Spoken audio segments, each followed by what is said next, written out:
Donc, bienvenue à tous pour cette troisième session du marathon littéraire organisée par l'ambassade de France au Kazakhstan, l'ambassade de France à Douchanbé et l'Alliance française de Nour-Sultan en partenariat avec le réseau des Alliances françaises d'Asie centrale, l'Alliance française d'Almaty, de Chimkent, de Karaganda, de Bichkek et de Tachkent. Nous sommes très heureux d'avoir pu bénéficier de la visibilité également offerte par le partage de notre publication par l'ambassadrice de France auprès de l'UNESCO et également par la chaire de littérature de l'Université de Rome. Donc, merci à tous. Je suis ravi de vous présenter aujourd'hui Lola Roger, attachée culturelle à l'ambassade de France à Douchanbé, qui va animer avec moi cette troisième session. Alors, tout d'abord, pour procéder, vous pouvez poser vos questions donc, dans le chat. Vous pouvez également lever la main si vous voulez les poser à l'oral. Je vais d'abord vous présenter, comme on le fait habituellement, qui est Baudelaire, quel est le contexte également dans lequel il écrit, les fleurs du mal, l'importance de cette œuvre dans la littérature française. Puis Lola Roger va vous présenter un poème, Harmonie du soir, qu'elle va vous lire et vous expliquer. Et puis, je vous présenterai ensuite deux poèmes, un ou deux, vous me direz si vous voulez le deuxième, donc La beauté et l'idéal. Donc tout d'abord, Charles Baudelaire, qui est-il? Charles Baudelaire, c'est un poète symboliste et un dandy parisien. Nous allons voir aujourd'hui son œuvre majeure qui est Les fleurs du mal. C'est un recueil qui a été admiré en son temps par Rimbaud et Verlaine, deux grands poètes de la même période, et qui a été censuré en grande partie, puis réhabilité, jusqu'à être aujourd'hui appris par l'ensemble des Français et des francophones, notamment lorsqu'ils étudient au collège, au lycée. Alors, Charles Baudelaire, qui est-il? Il est né en 1821.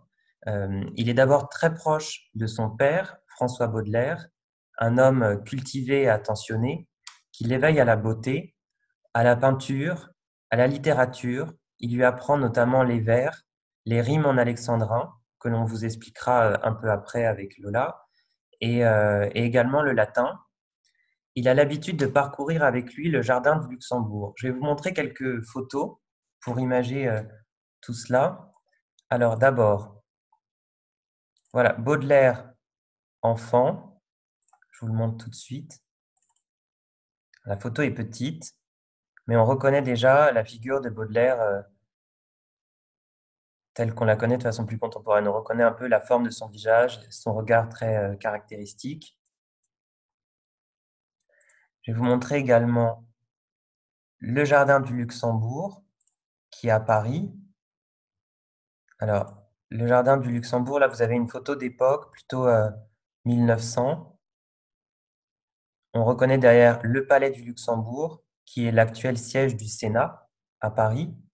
Et le jardin, c'était le parc qui l'entourait. Pour des photos plus contemporaines, si vous visitez Paris, vous connaissez plutôt cette vue du jardin du Luxembourg, avec de nombreuses statues. Les statues seront très présentes justement dans l'imaginaire de Baudelaire. Et aujourd'hui, justement, en hommage, on peut trouver une statue de Baudelaire au jardin du Luxembourg, que vous pouvez voir ici, dont on reconnaît le nœud caractéristique, son visage, ses cheveux.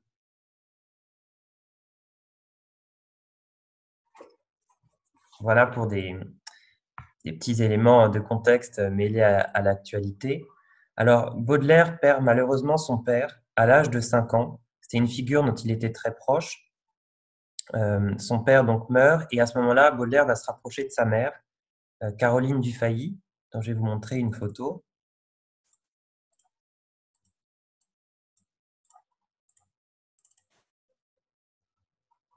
Alors, Caroline Dufay, c'est une aristocrate, c'est une noble désargentée qui vient du milieu des émigrés, donc un milieu assez traditionnel de la noblesse qui avait fui la Révolution. C'est important parce que ces deux figures sont un petit peu opposées mais complémentaires dans la formation de Baudelaire. À la fois son père, cette présence très chaleureuse, une présence aussi cultivée qui va l'éveiller à beaucoup de choses. Et puis sa mère, Caroline, qui est plutôt un éveil à la sensibilité avec laquelle il aura une relation très compliquée tout au long de sa vie. j'y reviendrai un peu plus tard. La mort de son père, quand il a 5 ans, est la première vraie tragédie de la vie de Baudelaire et lui permet d'avoir une première expérience de la solitude. Donc, ça sera majeur dans l'éveil qu'il aura par rapport à la création littéraire. Sa mère, Caroline, va ensuite se remarier avec le général Opic, dont je vais vous montrer une photo. C'est également une figure qui sera centrale dans la vie de Baudelaire, que l'on connaît beaucoup, notamment via les lettres qu'il a pu écrire, puisqu'il le critiquait énormément. Il était dans une relation conflictuelle avec ce beau-père. On le voit ici en costume de général, avec galon, médaille, épaulettes. Et justement, pour parler de cette correspondance, donc des lettres qu'il écrivait à sa mère, il s'agit d'une correspondance déchirante, avec de nombreux reproches, d'excuses, de remords. C'était une relation très compliquée qui est représentée dans son poème Bénédiction, poème qui évoque sa naissance à travers les yeux de sa mère, telle qu'il l'imagine. Et notamment, il écrit lors des 2 derniers vers: Maudite soit la nuit aux plaisirs éphémères où mon ventre a conçu mon expiation. Donc, ça évoque justement ce côté où il considère que sa mère a vécu sa naissance comme une malédiction. Enfant, il sera plutôt proche de son beau-père, le général Opic, qui lui apprend à monter à cheval et à porter les armes, et qui souhaiterait en faire un militaire ou un diplomate. Malheureusement, ce n'est pas le but, ou heureusement, de Baudelaire, qui va se construire en opposition avec cette vision militaire de la vie. Et donc, lui va plutôt développer des idéaux liés au fait de vivre librement et de se regarder vivre. C'est très important chez Baudelaire, ce que l'on appelle l'autocontemplation. Je vais vous l'écrire. Et on retrouve cette autocontemplation dans la plupart de ses poèmes. Et donc, on peut imaginer déjà qu'émerge à ce moment-là, dès l'âge de 6 ans, puis jusqu'à 16 ans, une première figure du poète que sera Baudelaire plus tard, notamment à travers un sentiment qui est le sentiment de culpabilité. Baudelaire va se sentir coupable de décevoir sa mère et son beau-père par rapport aux aspirations, à ce qu'il souhaiterait qu'ils deviennent, et coupable d'être un écrivain finalement. Et cette culpabilité va l'habiter et va être une source également de création. À 16 ans, Baudelaire devient un dandy et un mystique. Alors un mystique, c'est une personne qui cherche un sens religieux à de nombreux objets quotidiens de la vie et à de nombreux sens. En 1839, il est notamment renvoyé du lycée Louis-le-Grand à Paris, mais il obtient son baccalauréat, qui est le diplôme encore aujourd'hui en France qui permet de faire après ensuite des études supérieures. Et il commence progressivement une vie de bohème. Alors, ce qu'on appelle une vie de bohème à l'époque, c'est une vie de liberté, de dépenses. Il va fréquenter beaucoup voilà, des lieux de boissons, des lieux de fête, toute l'intelligentsia également parisienne, des écrivains, des poètes. Et en cela, cette vie de bohème s'oppose radicalement avec la morale bourgeoise de sa famille. Pour le punir, son beau-père l'envoie sur un bateau faire le tour du monde. Très souvent, on ne prend pas conscience à quel point ce voyage a été important et initiatique, c'est-à-dire c'était un vrai voyage d'apprentissage pour lui qui va l'inspirer dans ses futures créations littéraires. Et donc, notamment, il va rencontrer des intempéries, un typhon. Alors, un typhon, c'est une grande tempête en pleine mer. Et il va découvrir les îles notamment de l'île de la Réunion, qui vont alimenter, nourrir son œuvre. Il rentre ensuite en France. À 21 ans, il hérite d'une grande fortune léguée par son père, puisqu'il ne pouvait pas hériter avant la majorité. On l'avait vu la dernière fois lors de Bonjour Tristesse. La majorité en France, elle arrive à 21 ans, pas auparavant, jusque très tardivement en France. Euh, Sa vie de dandy, elle s'explique aussi par à la fois son apparence. Il va chercher à être toujours différent des autres. Quand la mode à Paris est à la barbe, il se rase. Il va avoir des costumes très caractéristiques, un petit peu extravagants. En 1842, euh, il a déjà réalisé une grande partie de son œuvre des Fleurs du Mal. Il a déjà écrit de nombreux poèmes. Il s'éprend pour Jeanne Duval. C'est très important, la figure des femmes dont il sera amoureux toute sa vie, puisque ce seront des figures allégoriques de ses poèmes. Je vous montre Jeanne Duval, qui est son premier vrai amour. Alors, c'est sa muse et maîtresse. C'est une métisse qui vient des îles. On la surnomme la Vénus noire, de par sa couleur de peau. Il lui dédie notamment, c'est-à-dire il lui consacre 2 poèmes, La chevelure et les bijoux. De sa vie dissolue, qu'il avait commencé déjà précédemment avant de partir faire le tour du monde, il a attrapé une maladie, ce qu'on appelle une maladie vénérienne. Je vous l'écris en même temps. C'est-à-dire une maladie sexuelle qu'il a attrapée notamment dans des bordels en fréquentant des femmes de petite vertu. Et cette maladie, la syphilis, c'est une maladie qui attaquait sur le long terme le cerveau et les nerfs, donc qui pouvait conduire à la paralysie des membres et progressivement à la folie. Et ce sera le cas justement de Baudelaire. Et cette maladie s'appelait, alors pour l'anecdote, on l'appelait le mal du siècle, comme la maladie vraiment qui touchait énormément le siècle, de la fin du 18e jusqu'au début 20e, mais également le mal français. Et ça, je trouvais ça assez amusant de partager cette anecdote avec vous, parce que la France, le mal français, au sens de mal, douleur, parce que la France, à ce moment-là, est réputée pour être une terre de liberté, surtout Paris. Et on a ces images comme ça du Moulin Rouge, de Toulouse-Lautrec, ces grandes images comme ça de vie, de bohème. Et effectivement, la syphilis devient aux yeux du monde une maladie française, puisque c'est la maladie de l'amour, des charmes, etc. Voilà pour la petite parenthèse qui, je vois, vous amuse pour ceux qui ont laissé leur caméra allumée. Et donc, pour se soigner, Baudelaire va commencer à se droguer. Alors, c'est pas de la drogue pour ressentir des émotions ou pour créer, comme ça a pu être le cas chez d'autres auteurs, mais ça va vraiment être une drogue thérapeutique. Alors, quand on dit thérapeutique, ça vient du mot thérapie, qui signifie le fait de se soigner. C'est un médicament. Et donc, voilà, c'est le laudanum, etc. D'autres médicaments, je vous passe les détails.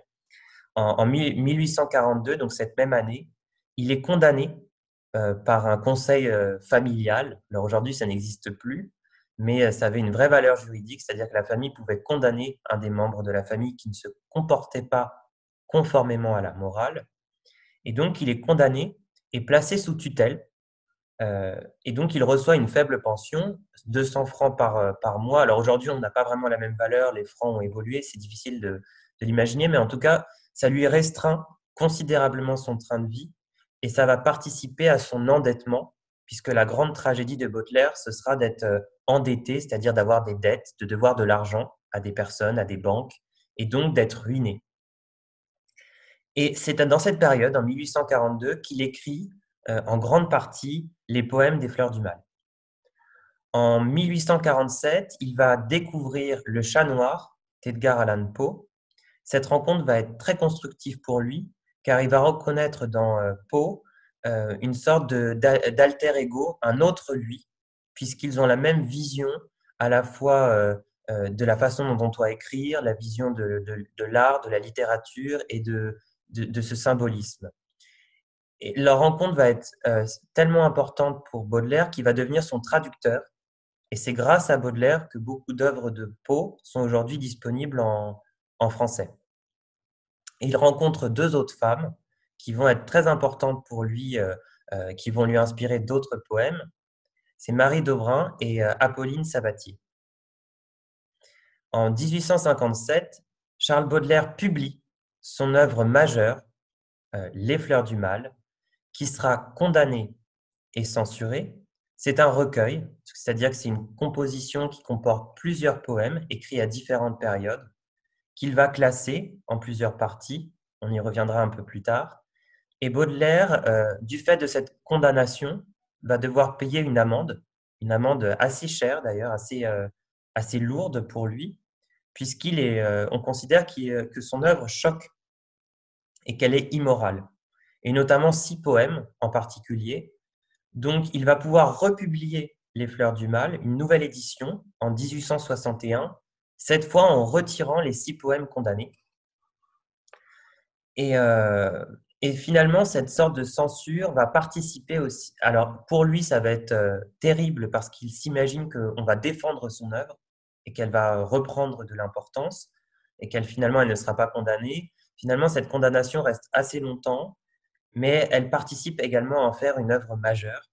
Les Fleurs du Mal, c'est en effet un recueil qui, euh, qui implique une certaine esthétique et une dualité qu'on qualifie souvent de entre la boue et l'or. Alors la boue, c'est ce qu'on trouve, c'est le sol un peu sale, et l'or, bien sûr, c'est le matériau précieux euh, porte en lui un caractère divin qui vient de Dieu. Donc c'est vraiment l'opposition entre ces deux concepts. Et donc, justement, en 1859, pour expliquer comment il se situe dans son œuvre littéraire, il écrit La doctrine est l'ennemi de l'art. L'imagination est la reine du vrai et le possible est une des provinces du vrai. Elle est apparentée avec l'infini.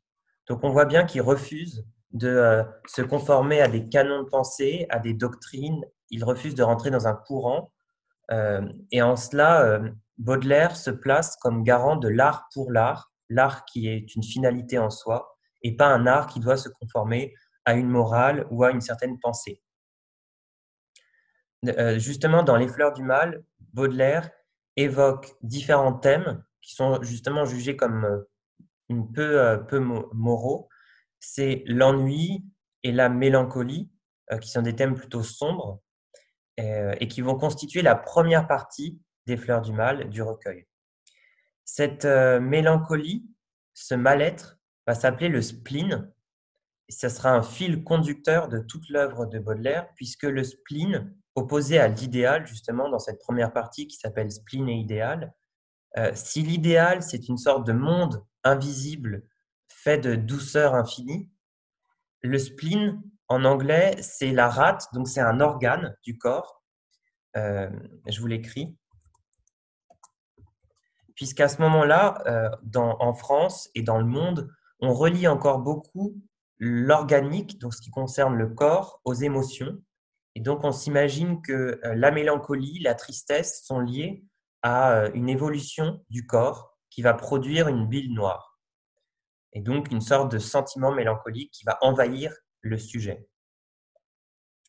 Et donc, ce spleen va devenir très important et va caractériser l'œuvre de Baudelaire, sera repris ensuite, notamment par Rimbaud, ce qui va le qualifier, tout ce travail sur les émotions, sur le mal, sur la douleur, etc., va qualifier Baudelaire, notamment par Barbey d'Aurevilly, d'un Dante d'une époque déchue. Alors Dante, à la Renaissance, c'est celui qui écrit sur les enfers, qui va se plonger dans l'inconscient collectif, dans les douleurs humaines, etc. Donc, c'est intéressant d'imaginer la figure comme ça de Baudelaire comme un Dante moderne. Il sera également qualifié pour son œuvre, Des Fleurs du Mal, de vrai Dieu par Rimbaud et du plus important des poètes par Paul Valéry. En 1867, à l'âge de 46 ans, Baudelaire meurt de la syphilis et de la drogue. L'ensemble de ces deux facteurs vont progressivement le rendre inapte, inapte dans le sens où il ne peut plus bouger, il ne peut plus parler.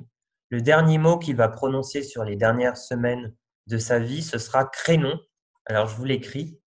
Crénon, c'est de l'argot et c'est un juron, donc une sorte de, comme on dirait aujourd'hui, flûte ou merde. Enfin voilà, c'est un juron qui signifie justement enfin qui est intéressant de l'imaginer dans son rapport à lui-même, c'est-à-dire qu'il est bloqué et ce juron, il va le dire, c'est ce dernier mot qui lui reste pour exprimer ce qu'il vit.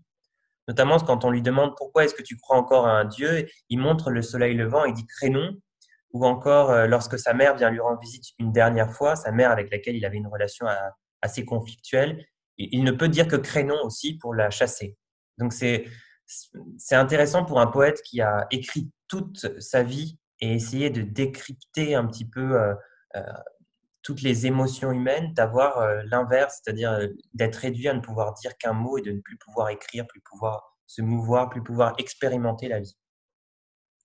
Alors voilà un petit peu pour tout le contexte et de Baudelaire et cette dualité que l'on trouve dans Les Fleurs du Mal.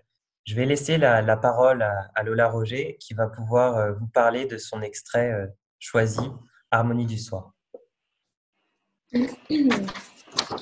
Bonjour à tous. Donc, du coup, moi, j'ai choisi un poème qui fait partie de la section des Fleurs du Mal, le spleen et l'idéal, justement, puisqu'on parlait du spleen.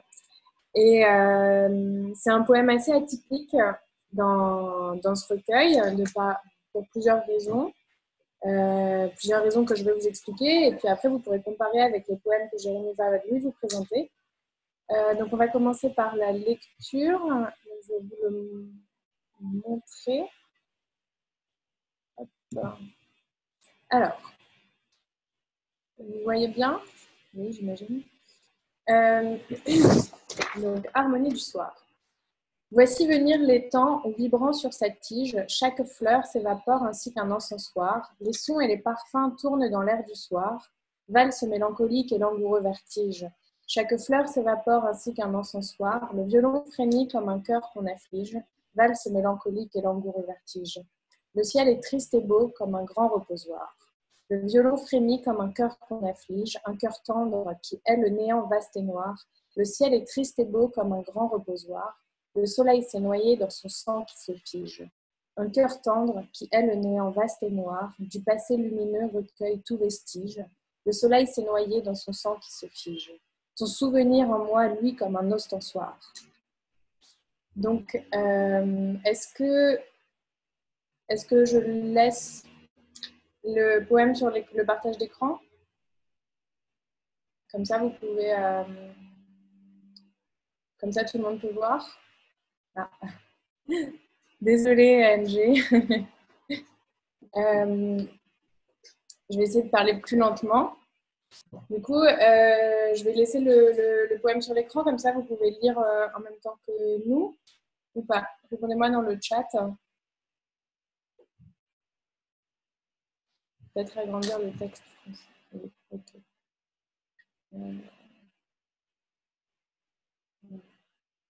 C'est mieux comme ça? Vous voyez mieux? Ok. Donc, voilà. Donc, on remarque tout de suite que c'est un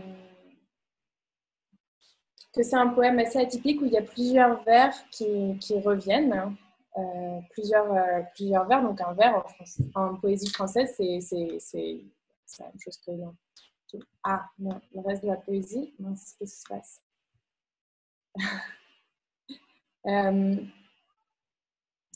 Mince, pourquoi? Non, désolé. Problème technique.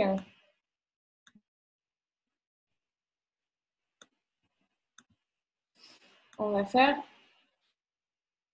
comme ça. Voilà. Donc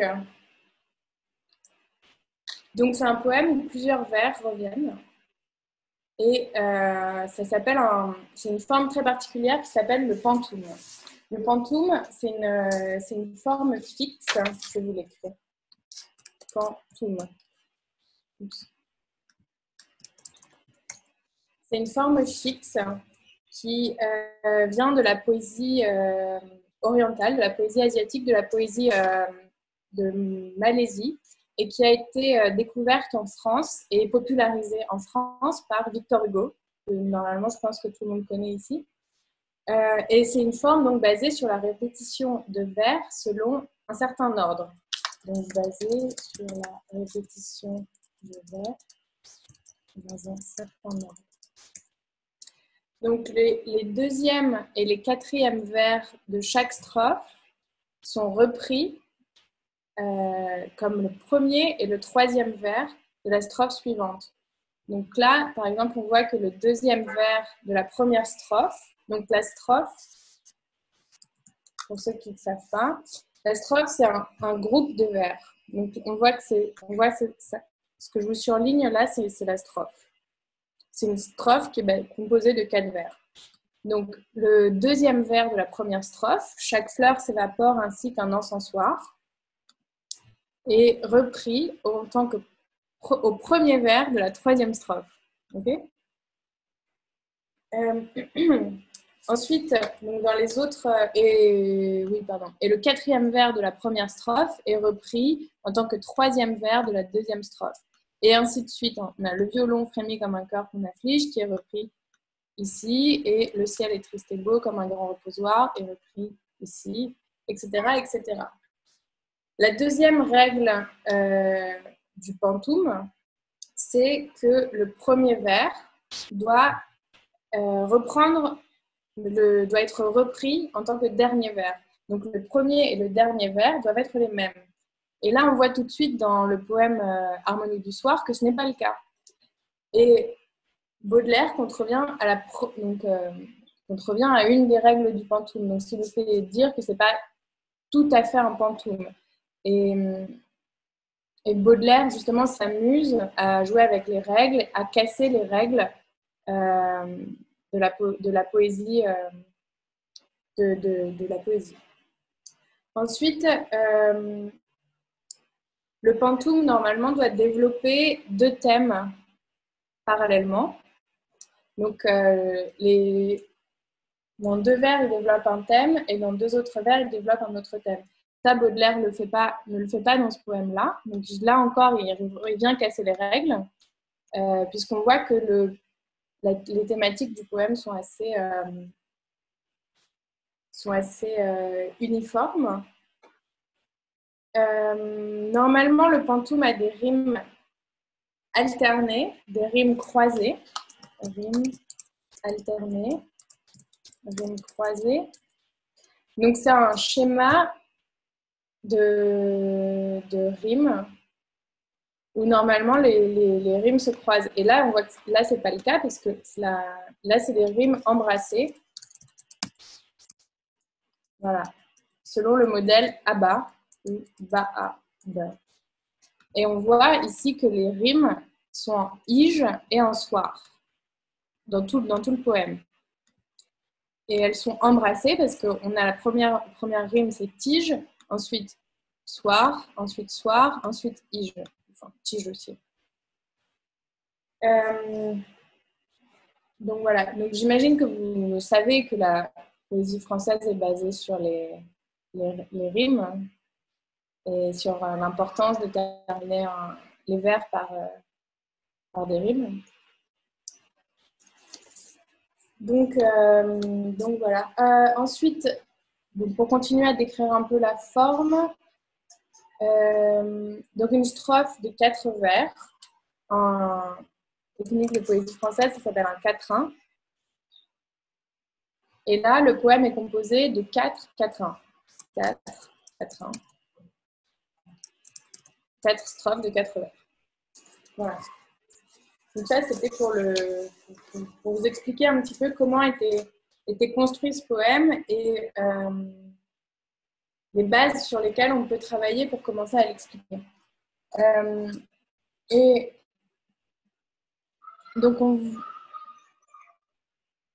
le poème est intéressant parce qu'il reprend plusieurs thèmes chers à Baudelaire. On a le thème du spleen, de la mélancolie qui est très puissante et qui nous donne un petit peu le vertige. On a le thème de la mort et le thème de l'amour qui sont aussi qui sont très présents dans ce poème, parce que c'est un poème d'amour qui était dédié à l'une des femmes qui a marqué sa vie, dont nous parlait Jérémie, Apolline Sabatier. Et enfin, le thème de la religion. Donc, on va vous expliquer un peu plutôt linéairement. Donc, déjà, dès le premier vers, on voit ces thèmes de l'amour, de la religion et aussi de la musicalité qui sont très présents, qui se manifestent, qui sont introduits directement dès le début. Voici venir les temps. C'est une injonction assez biblique, au sens où c'est de ce type de phrase qu'on pourrait retrouver dans la Bible ou dans les textes religieux. Ensuite, on a la vibration qui est musicale et qui est aussi un sous-texte amoureux.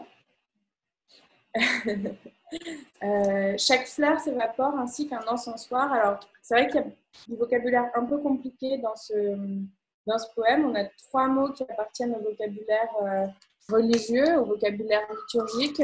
Donc, liturgique, c'est tout ce qui a rapport au rituel de la messe. Donc, alors, on a un encensoir, ici, et un reposoir et un ostensoir.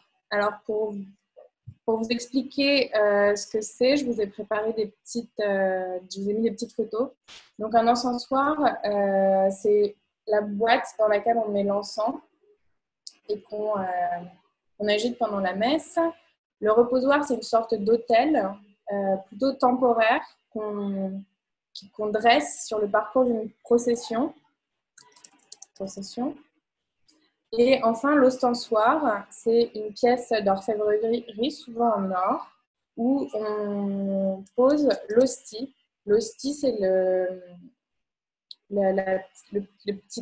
petit bout de pain, une petite crêpe qu'on mange pendant la communion. Voilà. Donc,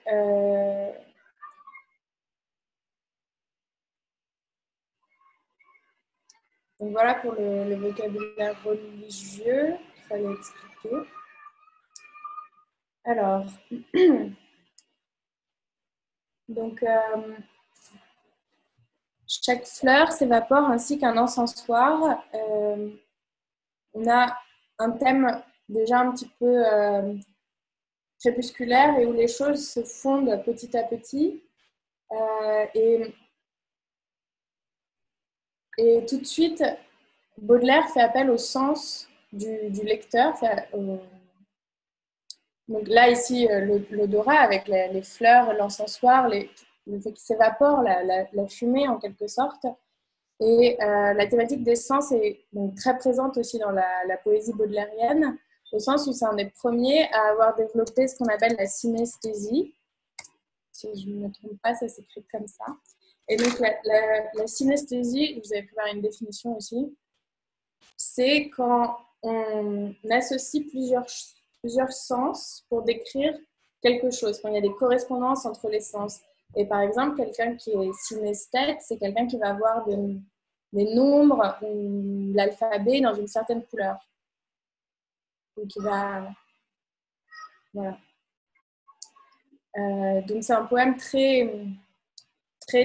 très sensoriel également, qui fait appel qui invoque chez le lecteur des odeurs. Ensuite, donc, dans la première strophe, on a l'odorat. Ensuite, on a le toucher aussi avec la fleur. On peut toucher des pétales, ça va être doux. Ensuite, on a l'ouïe avec le son du violon qui frémit comme un cœur qu'on afflige. On a la vue avec le ciel, triste et beau avec le soleil. Voilà. Donc, c'est un poème très, très sensoriel et qui du coup pourrait le ramener sur la thématique de la thématique amoureuse, la thématique un petit peu érotique du poème. Ensuite, c'est un poème qui est écrit, qui est très, très musical. D'ailleurs, il mentionne la musique dès la première strophe, la valse. Donc, la valse, c'est une danse assez connue qui se fait en 3 temps. Et on voit que les strophes sont rythmées également en 3 temps. On entend les sons et les parfums tournent dans l'air du soir. Je sais pas si, enfin, c'est facilement diffusible je sais pas si vous l'entendez très bien. C'est un poème qui est écrit en alexandrin.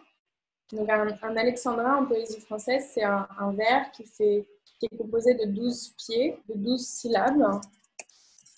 Oups, je ne suis pas au bon endroit, désolée. Qui est composé de 12 pieds et de 12 syllabes. Et c'est-à-dire 12 syllabes. Donc, si vous pouvez vous amuser à compter, hein, avec Voici venir les temps vibrant sur sa tige, par exemple. Et Lola, tu peux nous montrer justement comment on compte les syllabes en français pour compter un d'accord. alexandrin? Alors, je vais vous mettre des petites barrettes. Voilà, comme ça. Voici venir les temps où vibrant sur sa tige. Voici venir les temps où vibrant sur sa tige. Ouais. Voilà. On peut le faire avec le dernier vers, si vous voulez, qui est intéressant. Donc, valse, mélancolie, que, et langoureux, vertige. Valse mélancolique et langoureux, vertige. Et là, vous voyez que, comme on a divisé ce poème en 12 pieds, on voit qu'il est parfaitement symétrique. Il y a une coupure au milieu du vers avec le mot « et ». On a 6 syllabes d'un côté et 6 syllabes de l'autre. Et donc, c'est aussi un procédé très classique de la poésie française. C'est le rythme vraiment emblématique, le rythme vraiment très, très classique. Toute la poésie est écrite comme ça, depuis Racine et Corneille jusqu'au XXe siècle. Donc voilà. Alors ensuite. Et donc là, si vous voulez, le rythme de la valse, les sons et les parfums tournent dans l'air du soir. Donc là, on peut faire des séparations assez facilement. Vous voyez, j'ai pas coupé de mots. Et on voit que dans ce vers, il y a des groupes de 3 syllabes qui permettent de donner un rythme en 3 temps, comme la valse. Je ne sais pas si c'est un peu plus clair comme ça. Ouais. Ouais.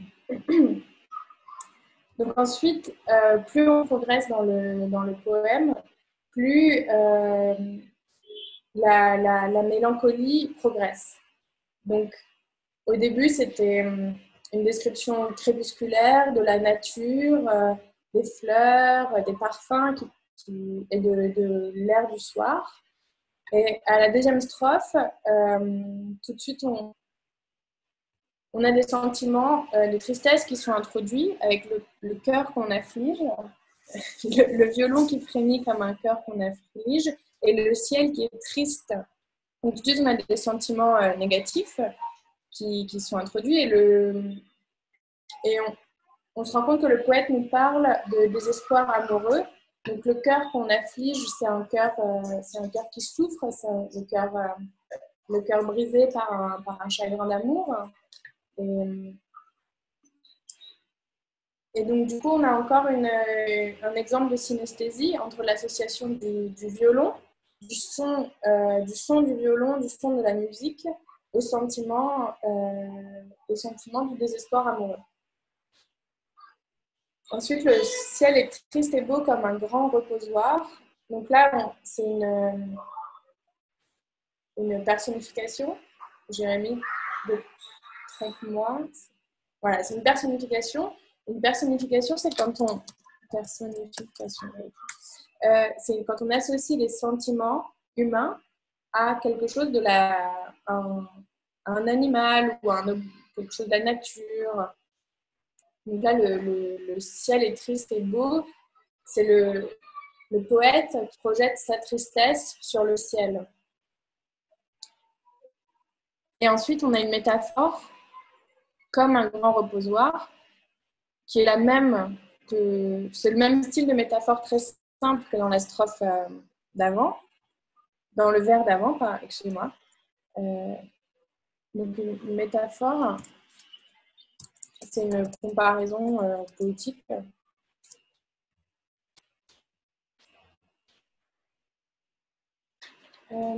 Alors, et ensuite, plus on progresse dans ce poème, plus le désespoir va devenir de plus en plus profond, plus la mélancolie est de plus en plus triste. On a donc le cœur. Ensuite, on passe à un cœur tendre qui est le néant vaste et noir. Donc le néant, peut-être il faudrait l'expliquer ou le traduire. Le néant, c'est le vide, c'est rien. Il est vaste, il est noir, donc il est vaste, il est très très grand. Et le fait qu'il soit noir, oui, le vide, l'absence, comme tu dis, Jérémie, ça rappelle la mort en fait. Et ensuite, on a le soleil qui se noie dans son sang, qui se fige. Et donc le sang aussi, pareil, c'est une connotation une connotation très funèbre. Donc funèbre, c'est tout ce qui a trait à la mort. Et c'est là c'est comme ça aussi qu'on peut comprendre toute l'omniprésence du vocabulaire religieux dans ce poème. C'est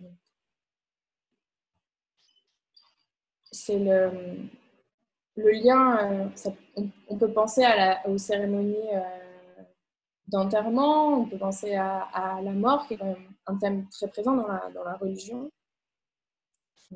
Ce qui est intéressant, je trouve, avec ce poème, c'est qu'on passe, enfin, je ne sais pas si tu as ressenti ça toi aussi, là, mais on passe de quelque chose où on a vraiment l'impression qu'il décrit des fleurs qu'il verrait lors du coucher du soleil, etc.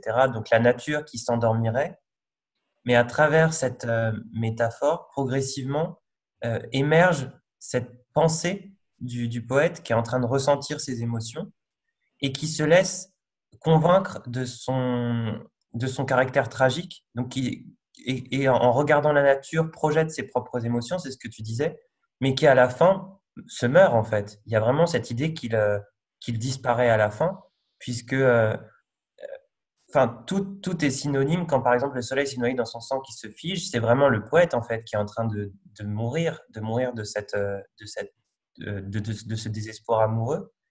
Et je trouvais ça intéressant qu'il utilise le mot ostensoir pour terminer, parce que l'ostensoir, c'est ce qui porte l'hostie, donc c'est ce qui porte aussi la vie, l'Eucharistie, et ce mélange entre vie humaine terrestre et vie, enfin, et sentiment divin, et que ce soit le souvenir d'elle qui puisse finalement le ressusciter.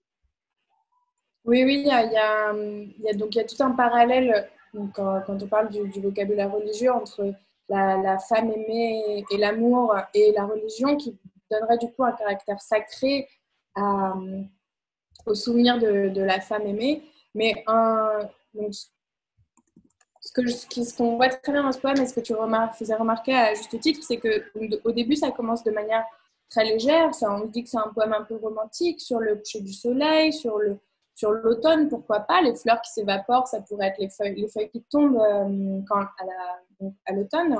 La nature qui meurt, mais la nature qui meurt progressivement, ben, ça le rappelle tout de suite le poète à la mort et à sa condition triste.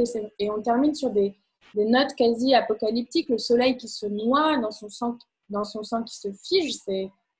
On a vraiment l'impression d'assister à la fin des temps. Et justement,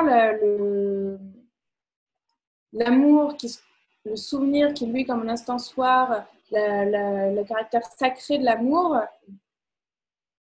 vient vraiment sauver le poète. Et ça, on le voit également dans la forme du poème. C'est ce que je voulais souligner également. C'est un poème qui est basé sur la répétition et sur la musicalité. C'est une musicalité très répétitive dans ce poème, avec les vers qui reviennent, mais aussi avec les rimes qui sont tout le temps les mêmes. Et donc, toutes ces répétitions donnent un côté étourdissant au lecteur. Il y a comme un tournoiement, comme un vertige à la fin. On a presque, j'exagère un peu, mais moi, c'était mon ressenti aussi quand j'ai lu ce poème pour la première fois. C'est qu'à la fin, on a un peu la nausée, on a un peu la tête qui tourne. Nous aussi, on est pris d'un langoureux vertige. Et puis, brutalement, avec le dernier vers, tout est rompu. Ce dernier vers qui, justement, comme je vous le disais au début, rompt les règles du pantoum. Parce que ce dernier vers aurait dû être similaire au premier, mais au final, il ne l'est pas. Et donc, on a ce vers qui vient casser tout le rythme de la poésie depuis le début. On voit d'ailleurs qu'il y a une coupure, il y a des points de suspension à la fin du quatrième vers. Et donc, les points de suspension, en grammaire française, c'est vraiment un arrêt brutal. Et c'est un vers également qui se termine par un point d'exclamation. Donc, c'est un vers qui doit être prononcé de manière très forte. Peut-être que je ne l'ai pas très bien lu la première fois que je lis le poème, mais il y a vraiment l'impression d'une explosion, de rébellion contre la fatalité, de la mélancolie et du désespoir qui est rendue possible grâce au souvenir de la femme aimée qui vient vraiment sauver le poème. Et donc, on voit en fait que la forme du pantoum vient un peu et donc complètement rompu par le souvenir de la femme aimée, pardon, je perds ce que je veux dire. Et donc, ce que tu soulignais également, Jérémy, tout à l'heure, ça commence de manière un peu légère, un peu classique, et ça se termine de manière vraiment dramatique. On le voit aussi à travers les oppositions entre l'obscurité et la lumière, qui sont tout le temps dans ce poème. Donc le soleil qui se noie, et dans un sang qui se fige. Donc le sang qui se fige, c'est du sang qui coagule et qui donc du coup s'assombrit, devient très noir, contrairement au soleil qui était brillant, qui était rougeoyant. Le soleil couchant, il est rouge, il est orangé, il est puissant. Mais là, il s'est noyé, donc il ne fait plus de lumière. Ensuite, on a le néant vaste et noir qui est tout de suite l'obscurité, qui est opposé au reposoir, donc du coup, on a un reposoir, voilà, sur Google Images, j'ai trouvé ça, et c'est quand même quelque chose de très brillant et de très lumineux.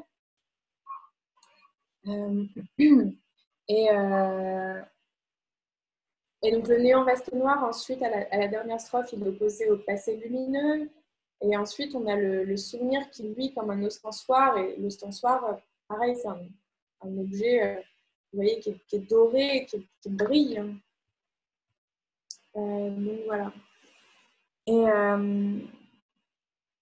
en fait, donc toute la langueur et l'étourdissement, le spleen de la répétition des vers du pantoum est conjuré complètement par le souvenir de la femme aimée à la fin du poème.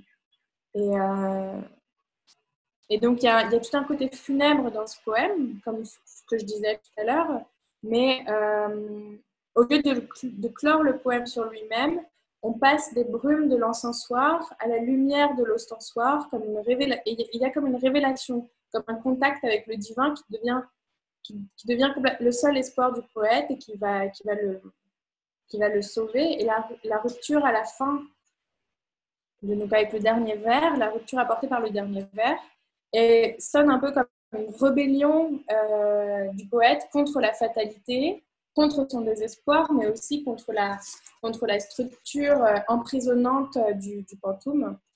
Et, euh, et voilà.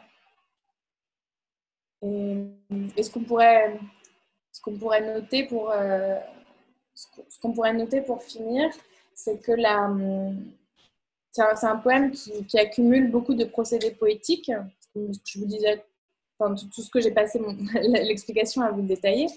Il y a une énorme accumulation de procédés poétiques et que ça construit en parallèle avec les différentes images et les différentes métaphores du poème, ça construit une sorte d'harmonie cosmique, religieuse, un peu mystique, et autour, du désespoir amoureux, mais aussi autour du souvenir de la femme aimée, de Madame Sabatier, à qui le poème était dédié.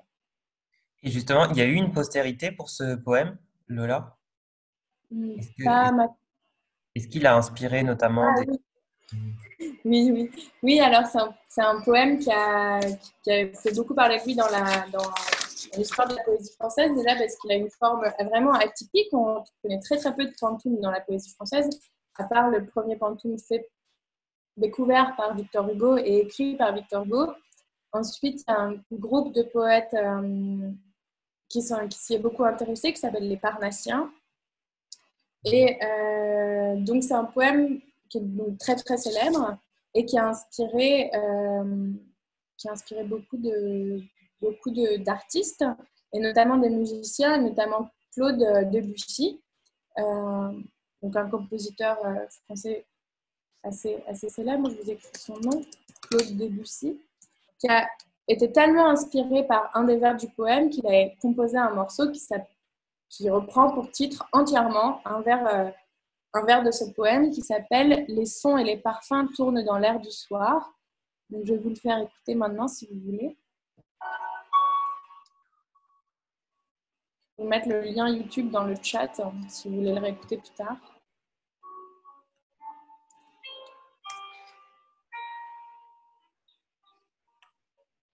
Voilà. Alors, est-ce que vous avez des questions? Est-ce qu'il y a des choses que vous n'avez pas comprises? Est-ce que vous l'avez lu le poème à l'avance, donc vous avez un avis dessus également?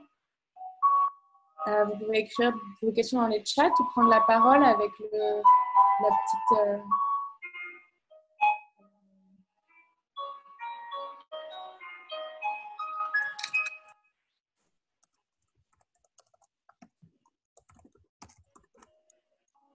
Bon, je pense qu'on n'entend pas très bien, donc je mets fin à l'interlude musicale, mais du coup, si Ah, vous sinon, avez Je vous ai envoyé le lien dans le chat, donc vous pourrez le retrouver et vous pourrez l'écouter plus tard.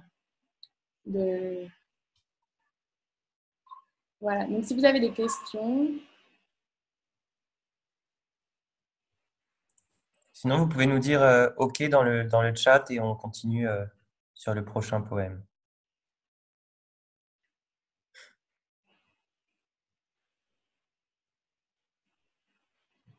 Merci Goha, merci Dina. J'espère que je n'étais pas trop confuse.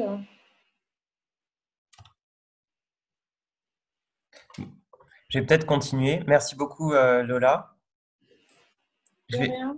je vais vous présenter, je vais vous lire le poème La Beauté et vous le présenter. C'est un poème, La Beauté, qui a été écrit en 1851 par Baudelaire, qui fait partie justement de la section Spleen et Idéal, la première partie des Fleurs du Mal, composée de 85 poèmes. La Beauté s'inscrit plutôt dans le cycle idéal, plutôt positif de Baudelaire. Elle est perceptible par le poète euh, et Voilà, et enfin, là, c'est une beauté qui est perceptible mais qui ne peut pas être pleinement exprimée. Donc c'est un poème intéressant par sa forme également, on y reviendra. Je vais commencer par vous le lire. À gauche, vous l'avez en version française et à droite en version russe. Donc la beauté. Je suis belle, ô mortelle, comme un rêve de pierre, et mon sein, où chacun s'est meurtri tour à tour, est fait pour inspirer au poète un amour. Éternel et muet, ainsi que la matière, je trône dans l'azur comme un sphinx incompris, j'unis un cœur de neige à la blancheur des cygnes, je hais le mouvement qui déplace les lignes, et jamais je ne pleure et jamais je ne ris. Les poètes devant mes grandes attitudes, que j'ai l'air d'emprunter aux plus fiers monuments, consumeront leurs jours en d'austères études, car j'ai pour fasciner ces dociles amants de purs miroirs qui font toutes choses plus belles, mes yeux, mes larges yeux, aux clartés éternelles. Alors, ce poème, ce qui est intéressant, c'est d'abord la beauté, ici, est une personnification, c'est une allégorie. C'est une allégorie d'abord féminine. Il s'agit d'une femme qui est euh, d'extraction divine. J'y reviendrai un peu après, donc qui est presque de l'ordre de la divinité. Il s'agit d'abord, au niveau de la forme, d'un sonnet avec deux quatrains. Donc les deux premières parties, ce sont des quatrains, donc avec quatre vers, et deux tercets finaux. Cette forme permet d'opposer notamment deux thématiques qui sont présentes. La thématique liée d'abord à la beauté elle-même, pour les deux premiers quatrains, et la thématique liée à la relation entre le poète et la beauté, qui sont les deux derniers tercets. Il s'agit pour les quatrains de rimes embrassées, comme l'a dit Lola. Donc, des rimes embrassées, c'est lorsque les rimes se concentrent notamment dans les deux vers centraux. Donc, on les trouve pierre, matière et tour, amour. Donc, c'est A, B, B, A pour la forme telle qu'on l'étudie en France. Donc, il s'agit également d'alexandrin.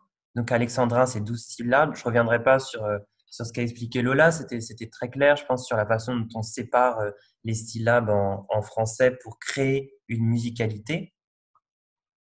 Donc, la beauté ici, comment est-elle représentée? Alors, la beauté, elle est d'abord mystique. On lui trouve des origines antiques. Alors, comment on les trouve, les origines antiques? D'abord, on les trouve dans le sphinx. Le sphinx incompris. Je vais vous montrer ce qu'est un sphinx. Alors,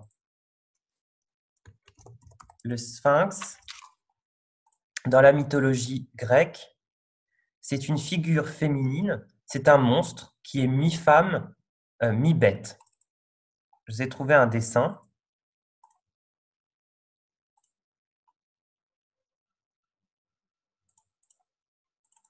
assez représentatif. Donc, on voit les ailes de l'oiseau, c'est comme une chimère, le bas du corps d'un fauve et le haut du corps d'une femme. Donc, le sphinx, dans la mythologie antique, c'est une figure qui est une figure souvent de mort et de sagesse. Le sphinx apporte la destruction. Lorsque Oedipe rencontre le sphinx, c'est parce qu'il détruit la terre sur laquelle il se trouve. Et en même temps, le sphinx dévore les hommes, il leur pose des énigmes et il détient une grande sagesse. Oedipe finit par vaincre le sphinx en répondant à l'énigme qui lui était posée. Mais donc cette figure-là, c'est d'abord une référence. Et les deux poèmes que j'ai choisis de Baudelaire sont pleines de références historiques ou de références littéraires. Notamment, euh, on trouve en plus de la figure du sphinx le rêve de Pierre qui évoque également les statues, la référence aux statues. Je vous l'avais dit, c'est très présent dans la construction de Baudelaire puisqu'il visitait enfant dès 5 ans le jardin du Luxembourg en admirant les statues avec son père. Et les statues, c'est aussi un symbole de l'Antiquité puisque très souvent on représente des divinités tel qu'on peut le voir avec Diane Chasseresse qui est présente au Jardin du Luxembourg. Et donc, à ce caractère divin que possède le sphinx, je vous remets le poème en même temps. On retrouve différents rapports au caractère divin qui s'opposent au caractère mortel. D'abord, à la première phrase, ô mortel, qui apparaît comme une injonction. Ce côté rêve de pierre que je vous disais, qui est une référence aux statues antiques et aux monuments dont il parlera un peu plus tard. Le rapport au sphinx, mais également ce rapport à l'infini. Ce qui appartient à l'infini est forcément divin, puisque ce qui est humain ou organique n'est pas infini, c'est fini. Ça meurt, les choses naissent et meurent, sauf pour ce qui est de l'ordre du divin, qui existe éternellement. Donc la notion d'infini, la notion de trône, que l'on voit apparaître ici. Je trône dans l'azur comme un sphinx incompris. La notion, encore une fois, d'éternel, aux clartés éternelles. Donc tout ça évoque cette nature divine de la beauté, de cette allégorie de la beauté. Ensuite, le rapport à fier monument, encore une fois, s'inscrit dans ce caractère antique, éternel. Justement, je vais vous montrer le sphinx le plus connu encore aujourd'hui. C'est bien sûr le sphinx de Gizeh, que l'on trouve ici, et qui est une figure éternelle puisqu'elle a persisté à travers les âges. Le poète tente ici une approche de la beauté qu'il tente de comprendre, mais sans pour autant être en mesure de l'intégrer parfaitement. Et il y a la notion de se consumer, c'est-à-dire se détruire dans la compréhension de l'autre. Ce qui est intéressant également, c'est ce rapport à un proverbe très français lorsqu'il termine le poème, donc c'est la beauté qui parle d'elle-même, et elle dit « Mes yeux, de purs miroirs qui font toutes choses plus belles, mes yeux, mes larges yeux aux clartés éternelles. » En français, il y a un proverbe que l'on n'arrive pas à dater, mais qui semble presque éternel lui aussi, qui sont que les yeux sont le miroir de l'âme. Et donc, Baudelaire reprend ici ce proverbe ancien pour exprimer ce côté que dans le reflet de la beauté, le poète est capable de voir l'invisible. Ensuite, il y a tout un rapport à la pureté que l'on voit également avec le rapport à la couleur, la blancheur des signes, le cœur de neige. Et ce caractère divin existe également dans l'absence d'émotion. Et jamais je ne pleure, jamais je ne ris, puisque lorsqu'on est au-dessus, lorsqu'on est du monde intelligible, on ne ressent pas les émotions humaines, ce qu'on disait la personnification. Donc véritablement ici, la beauté est une allégorie féminine, divine, royale, au-dessus des hommes, qui transparaît, qui offre au poète la possibilité de comprendre le monde, de le percevoir. Et le poète est tel un amant inconduit, un petit ver face à cette étoile, c'est-à-dire qu'il peut voir apparaître grâce à la beauté un certain nombre de sens, sans jamais saisir l'intégralité, et en même temps, il est dépendant de la beauté pour exister. Donc c'est vraiment ce rapport entre amour, inspiration, beauté et création. Donc je le trouve particulièrement intéressant et beau. C'est une forme aussi très classique que reprend beaucoup Baudelaire, cette forme de deux quatrains avec une thématique, suivie de deux tercets avec une autre thématique qui élargissent le champ thématique premier. Et donc je trouve que voilà, c'est un poème assez caractéristique qui porte aussi un idéal.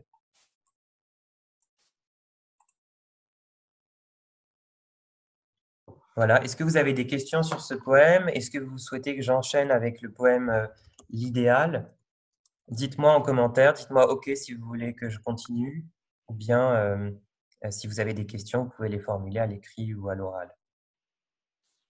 Le fait que ce soit un sonnet, justement, c'est une forme emblématique de de la poésie française et de ce qu'on considérait comme la beauté en poésie et en littérature française. Donc, du coup, ça, c'est encore plus lié. Mhm. Il y a une forme d'harmonie. En fait, l'idéal se retrouve dans la forme même. C'est-à-dire que la forme est harmonieuse. Elle correspond à un classique. Tout à l'heure, on parlait des alexandrins. L'alexandrin est arrivé progressivement. Apparemment, il serait né au XIe siècle en France, mais il se serait vraiment instauré à partir du XVIe et surtout XVIIe siècle pour devenir la forme classique au théâtre et dans la poésie.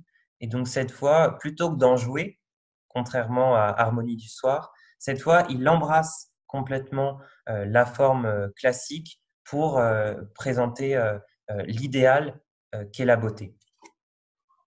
J'ai une question. Qu'est-ce que la beauté pour vous personnellement? Écoutez, c'est une très bonne question. Je pense que Baudelaire propose une belle réponse, c'est que la beauté réside dans l'art et dans la création. Elle se trouve dans la littérature. On a pu le voir avec Le Petit Prince de la première séance, avec Bonjour Tristesse aussi. Chaque auteur porte un idéal d'esthétique. Et je pense que tout lecteur, notamment pour parler de littérature, comme c'est la thématique du jour, tout lecteur, euh, en lisant, développe une appétence pour la beauté, pour une forme de beauté, d'esthétique. Voilà, pour vous répondre. Donc, Gohar me dit de continuer, donc je vais le, je vais le faire. Alors, je vais vous lire le poème L'idéal, qui est un poème central puisqu'il porte le nom de la thématique spleen et idéal. Alors, je fais un partage d'écran tout de suite. Donc, encore une fois, vous avez à gauche la version française, à droite la version russe pour suivre. Alors, ce ne seront jamais ces beautés de vignettes, produits avariés nés d'un siècle vaurien, ces pieds à brodequins, ces doigts à castagnettes, qui sauront satisfaire un cœur comme le mien. Je laisse à Gavarni, poète des chloroses, son troupeau gazouillant de beauté d'hôpital, car je ne puis trouver parmi ces pâles roses une fleur qui ressemble à mon rouge idéal. Ce qu'il faut à ce cœur profond comme un abîme, c'est vous, Lady Macbeth, âme puissante au crime, rêve d'Échille éclos au climat des autans, ou bien toi, grande nuit, fille de Michel-Ange, qui tord paisiblement dans une pose étrange tes appâts façonnés aux bouches des titans. Alors, je trouve ce poème particulièrement beau. À la fois, on retrouve cette forme harmonieuse et idéale du sonnet, cette présence des deux quatrains et des deux versets, avec toujours ces deux thématiques présentes.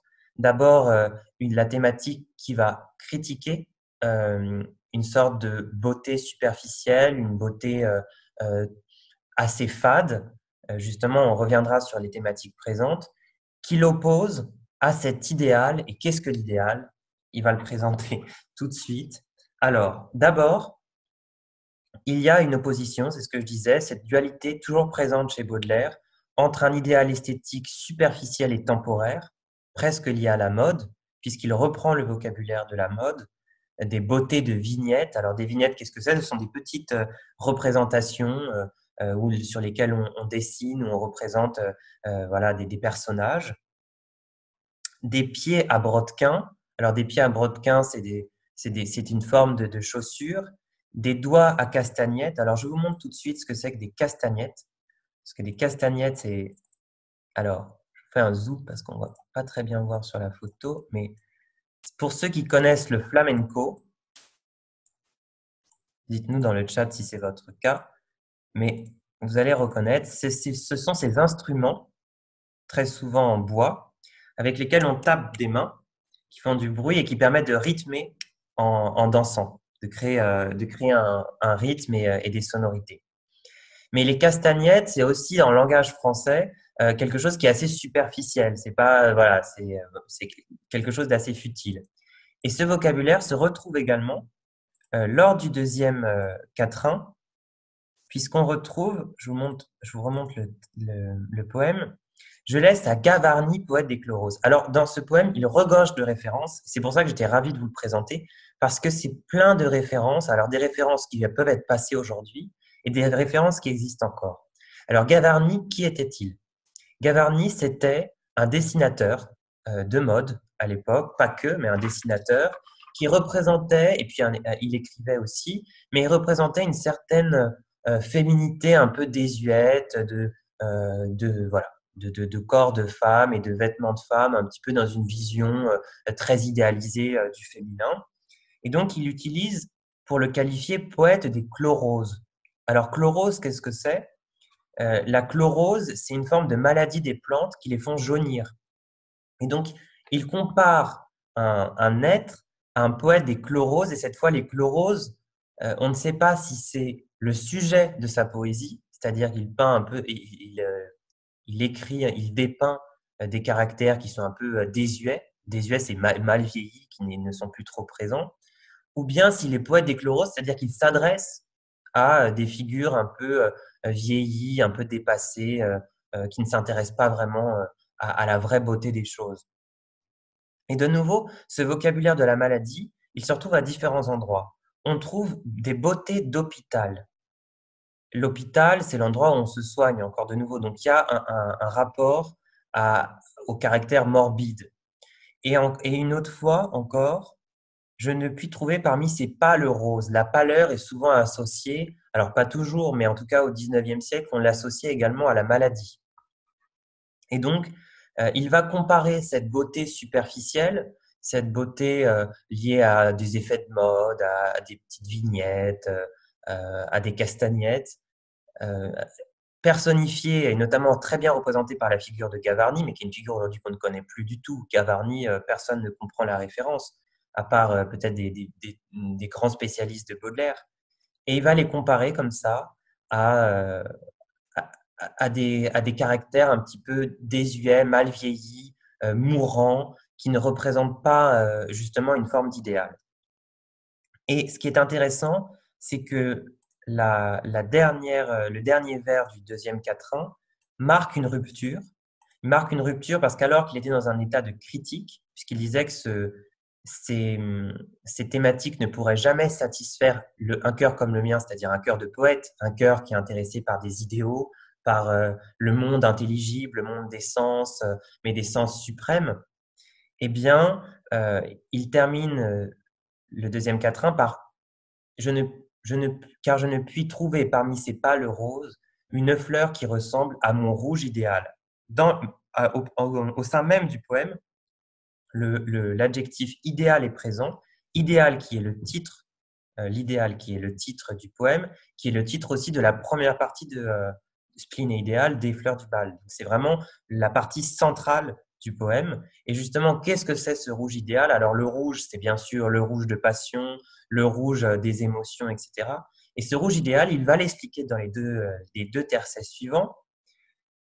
Il explique que ce qu'il faut à ce cœur profond comme un abîme, celui du poète, c'est-à-dire un cœur toujours en recherche, qui n'est jamais satisfait. Un cœur, c'est à la fois le cœur au sens des émotions, mais c'est aussi le cœur de l'amour, etc. Donc c'est ce qu'il faut combler, c'est cet idéal, ce besoin, cet impératif, ce qu'on appelle un impératif catégorique, ce qu'on a besoin absolument de faire. Et donc, il faut le combler. Et donc, comment est représenté cet idéal? Eh bien, c'est intéressant parce que là, il a une opposition très forte avec la morale. Justement, il ne va pas se contenter de définir un idéal universel de beauté partagée par tout le monde. Il explique que l'idéal, c'est une Lady Macbeth, âme puissante au crime. Alors, qui est Lady Macbeth? Lady Macbeth, c'est une figure essentielle dans la littérature de Shakespeare. Je vous l'écris. Et cette Lady Macbeth, c'est une comploteuse, une Écossaise, qui va comploter avec son époux pour commettre un régicide. Un régicide, c'est le fait de tuer un roi, et ça a été considéré pendant très longtemps comme un crime le pire crime possible, s'attaquer à une figure royale, puisqu'il y a la notion de s'attaquer à quelque chose de sacré. Et d'ailleurs, c'était le crime le plus puni, c'est-à-dire que quand il y avait des régicides, c'était souvent les tortures les plus affreuses que l'on faisait subir aux condamnés. Et donc, cette fois, il décide de valoriser cette figure de Lady Macbeth. Pourquoi il la valorise? Il la valorise pas parce qu'elle est criminelle. Il la valorise parce que, selon lui, les émotions qui guident Lady Macbeth, qui l'animent, sont élevées parce que c'est de l'ordre du tragique. Et il va expliquer ça par le vers suivant. Rêve d'Échille, je vous repartage l'écran. Rêve d'Échille éclos au climat des automnes. Alors, Échille, c'est un dramaturge antique grec qui écrivait voilà, parmi les plus grandes tragédies, donc toujours sur ce format de un héros, très souvent d'extraction mi-humaine, mi-divine, qui rencontre des péripéties et qui finit par mourir tragiquement car c'est son destin, il doit accomplir sa destinée. Et justement, cette espèce d'idée de destin qui est présente dans la tragédie, qui accompagne le personnage principal, qui est obligé de le réaliser, c'est ça finalement le cœur de l'idéal, c'est l'accomplissement total de l'individu, du héros, qui trouve dans son destin l'accomplissement de sa raison d'être. Et donc, quand il dit rêve d'Échille, c'est ça. Éclos au climat des automnes. Alors, qu'est-ce que c'est des automnes? Alors, c'est un terme qui est très peu utilisé en français. Je vous l'écris dans le chat. Des automnes, ce sont des vents qui sont violents. Ce sont des vents violents, très souvent associés au climat de l'Angleterre et de l'Écosse. Et donc, lorsqu'il dit rêve d'Échille et qu'il associe ça au climat des automnes, c'est un rêve d'Échille, de la tragédie la plus antique, la plus universelle, associée voilà, au climat écossais, anglais. Et donc, c'est Shakespeare là, qui est sous-jacent. Et de l'ordre du deuxième tercet, il explique une autre forme d'idéal. Donc, le premier idéal, ça peut être ça, cette forme de volonté d'accomplir son destin, même s'il est sombre, même s'il s'oppose à la morale, mais parce qu'il fait ce qu'on appelle la catharsis en français, c'est ce caractère de faire ressentir des émotions au spectateur qui va, en regardant une pièce tragique, être confronté à ses propres contradictions et va s'élever intellectuellement. Et donc, le dernier tercet, ou bien toi, grande nuit, fille de Michel-Ange, qui tord paisiblement dans une pose étrange tes appâts façonnés aux bouches des titans. Alors, ce tercet paraît sublime et en même temps, le sens échappe à celui qui ne serait pas averti, prévenu du sens. Le sens de ce tercet, il réside dans la nuit, mais la nuit n'est pas n'importe laquelle. Quand il dit nuit, fille de Michel-Ange, Baudelaire parle ici d'une statue que je vais vous montrer tout de suite.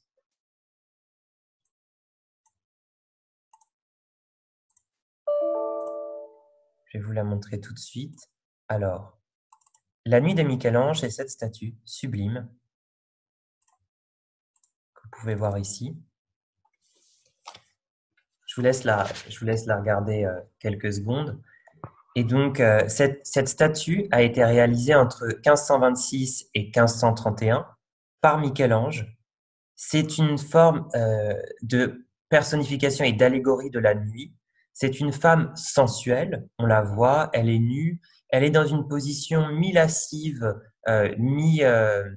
mi-pensive. Elle est marquée par les signes de l'âge. Ça a beau être une femme, elle n'est pas représentée comme un idéal de femme de une vingtaine d'années ou une femme adolescente. C'est une femme qui a déjà un certain âge, son corps est marqué, elle a quelques rides, le sein n'est plus aussi ferme, le visage est un peu fermé. Et donc, justement, c'est cette forme de beauté-là, d'idéal-là, l'idéal de l'expérience de la vie, l'idéal de celle qui crée aussi, on la voit représentée avec tous ses attributs, le croissant de lune et l'étoile. Et donc, ce qui est intéressant avec cette statue, c'est une statue qui orne, alors le sujet est un peu plus secondaire, la raison de sa création, elle orne un tombeau, en fait. Et donc, elle a représenté la nuit et puis un autre attribut. Et puis ici, on peut voir la statue du défunt. Et donc, la nuit, en grec, c'est Nyx. C'est une divinité. Je vous l'écris en même temps.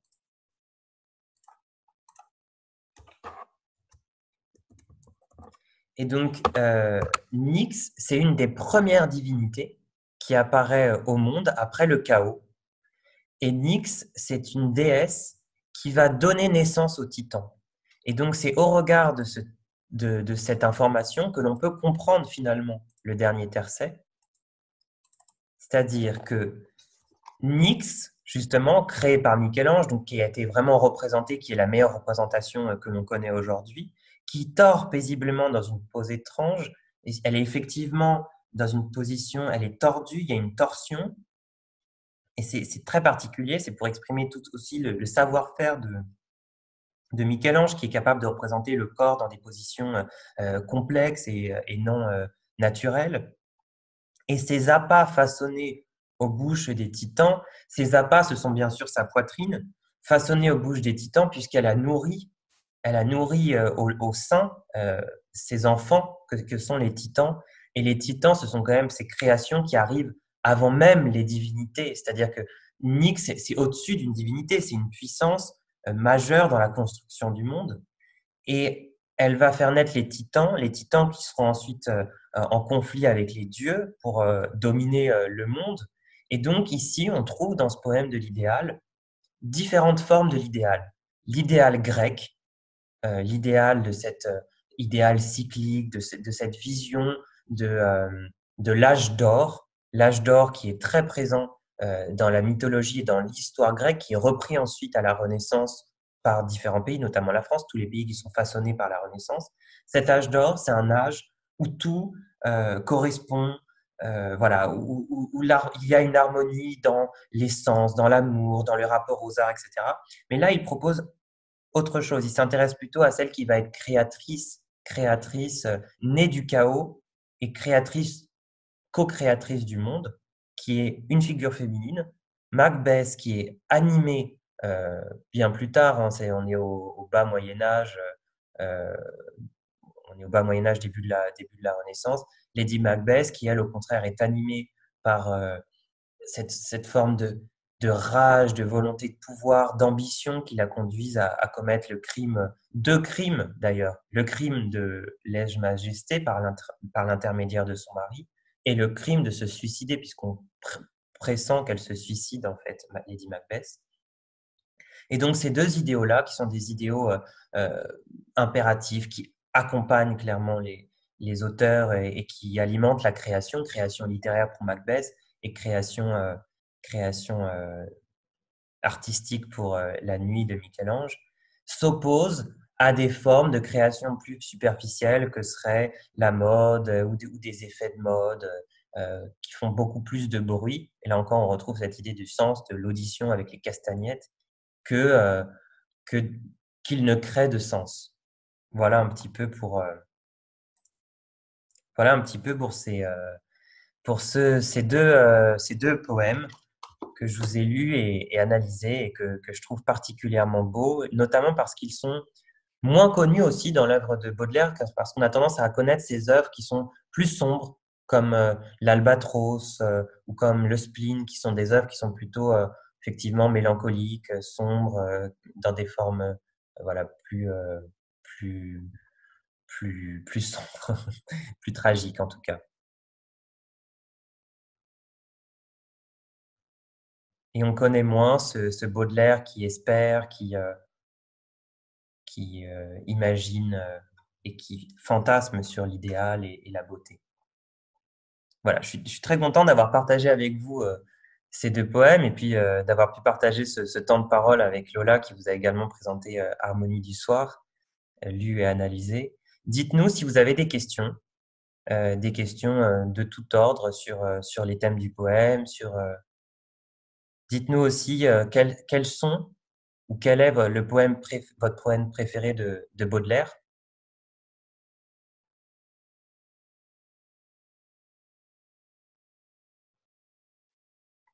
Pour le prochain marathon littéraire, je souhaiterais vous proposer de voter, donc on mettra le sondage très prochainement en ligne, entre deux femmes poètes Alors, les femmes poètes sont toujours malheureusement un peu moins connues, et pour autant, il y a des femmes poètes incroyables qui écrivent très bien et que je serais ravie de vous faire connaître si vous ne les connaissez pas encore.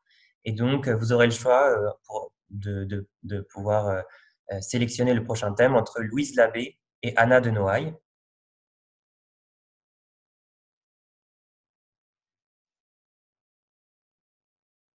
Merci, Zana.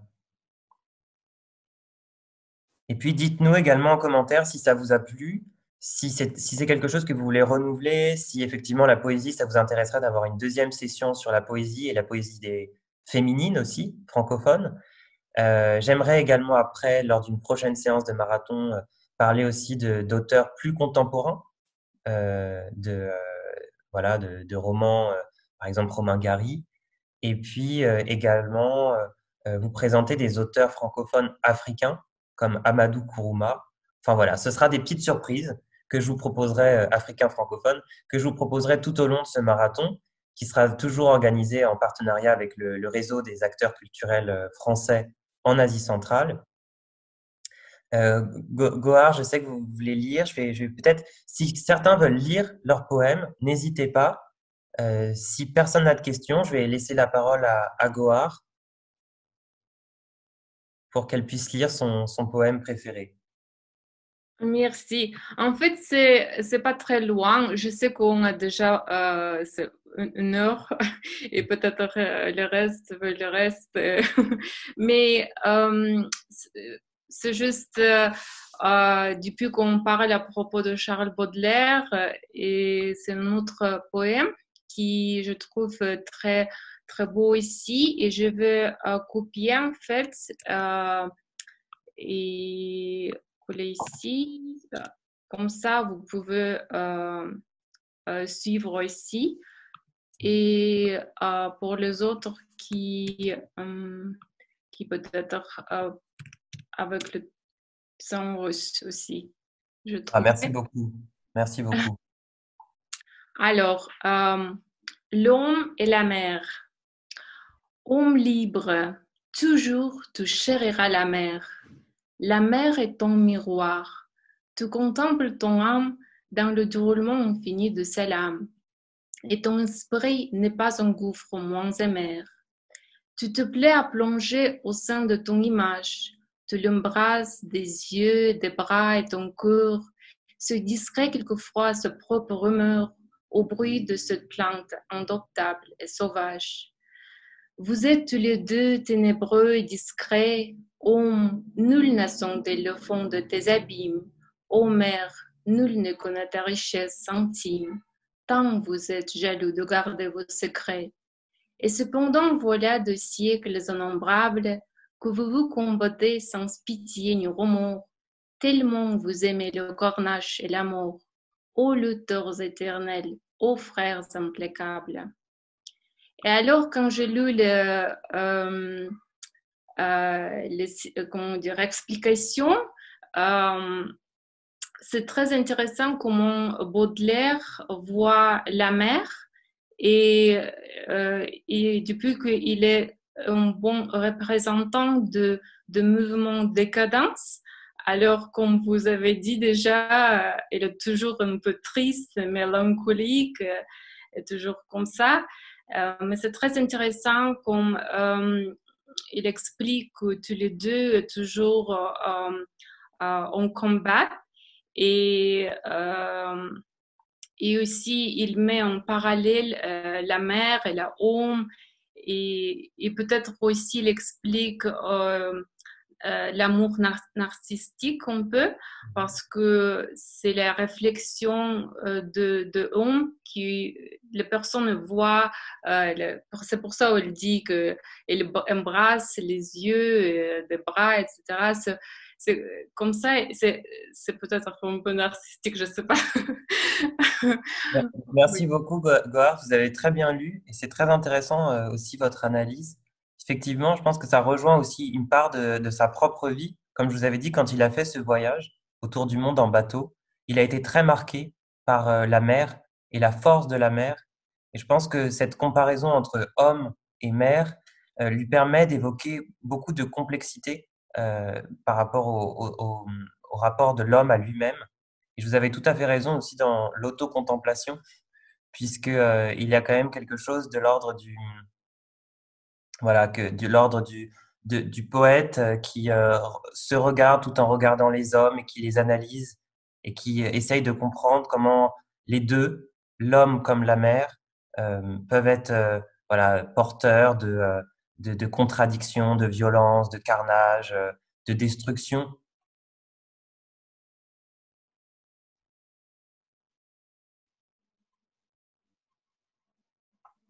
Oui, merci. Merci, Goa. Est-ce que vous avez d'autres questions? Je suis très content. Je vois qu'il y en a encore, il y a des personnes qui se connectent régulièrement. Ça fait très plaisir de voir, que je revois encore les Didi, je vois Zamira aussi que je salue aujourd'hui. N'hésitez pas si vous avez des questions. Vous êtes souvent très très active. Amina aussi, je vous vois. Si vous souhaitez également lire un poème, comme l'a fait Gohar, vous pouvez nous le mettre en commentaire. En tous les cas, j'étais ravi de vous accueillir encore une fois pour la troisième session du marathon littéraire qui était consacré à Baudelaire.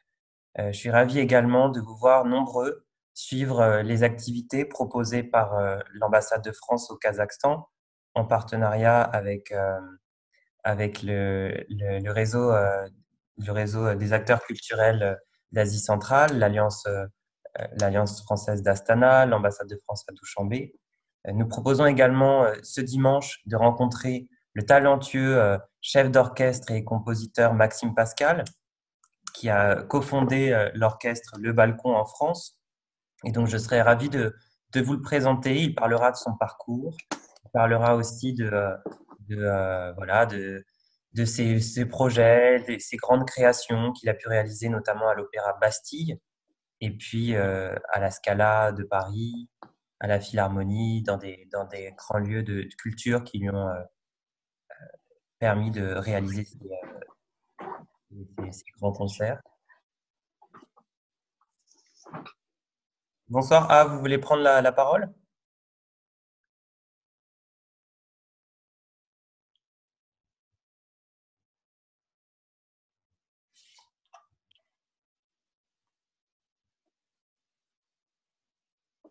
Salut à tous, salut. Bonsoir. Bonsoir, je suis Asiel. C'est la première fois quand j'ai participé dans ce club. Je suis presque débutant en français. C'est parce que, désolée si je parlais assez très petit, mais je vous réponds de Gauhar avec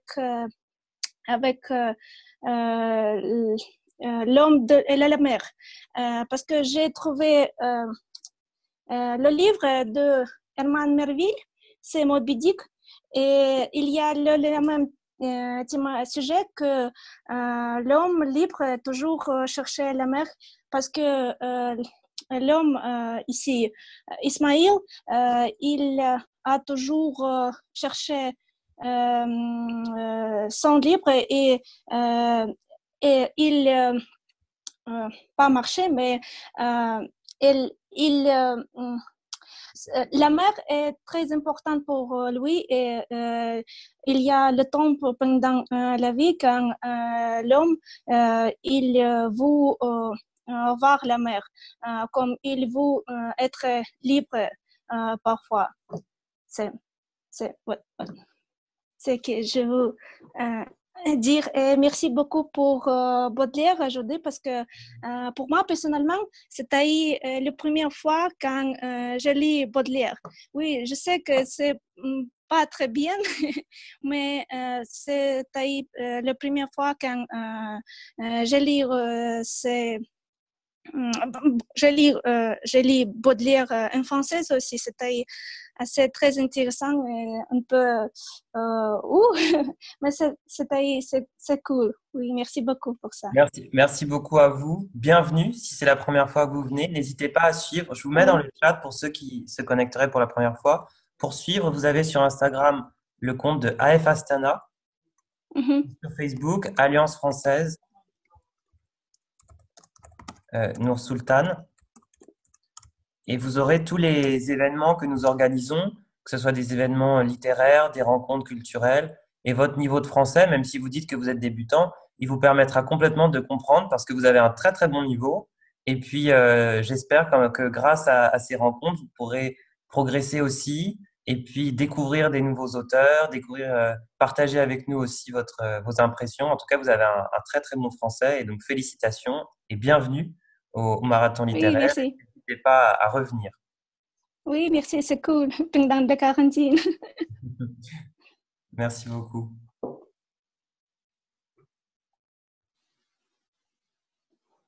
Amina, j'ai vu que vous avez levé la main.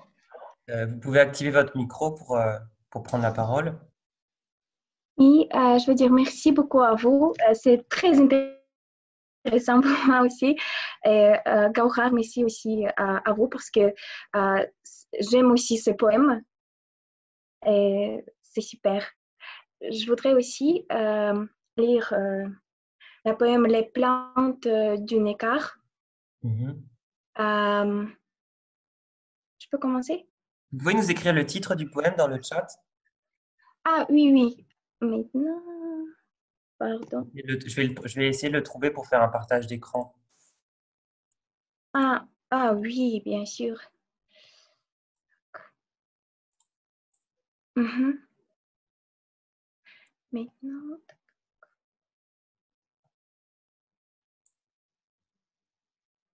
voici. Ah, votre Tu spasiba. vois? Mhm. Ah, ah. Les amants des prostituées sont heureux, dispos et répus. Quant à moi, mes bras sont rompus pour avoir étreint des nuées. C'est grâce aux astères non parés que tout au fond du ciel flamboie, que mes yeux consumés ne voient que des souvenirs du soleil. En vain, j'ai voulu de l'espace trouver la fin et le milieu, sous je ne sais quel œil de feu, je sens mon œil qui se casse. Et brûlé par l'amour de beau, je n'aurai pas l'honneur sublime de donner mon nom à l'abîme qui me servira de tombeau. J'aimerais aussi le lien avec la littérature antique, on peut dire oui, mythologie, peut-être avec Icare et Dédale. Voici. Complètement, oui.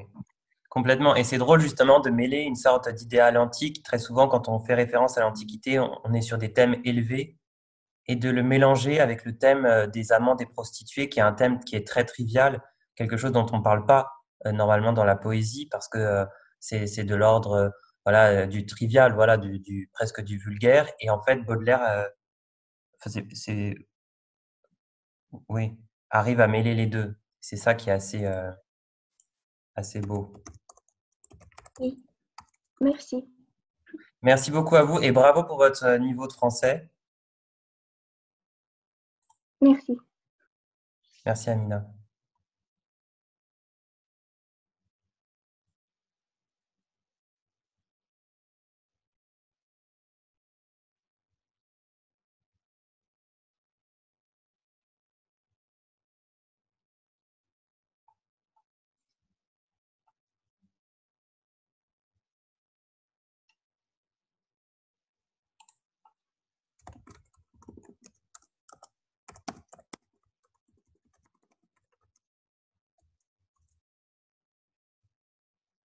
S'il n'y a pas d'autres interventions, on va peut-être terminer maintenant la troisième session du marathon littéraire. Ah, Amina, vous avez relevé la main? Non. Ah, d'accord. Non, non, ça doit être… le- ça s'est resté, je pense, dans le chat. Bon, très bien. Oui, pardon, pardon. Non, mais merci à tout le monde. Merci beaucoup, Lola, d'avoir organisé avec moi cette troisième session. Merci Jérémy pour ton invitation. Et puis à très bientôt. À bientôt.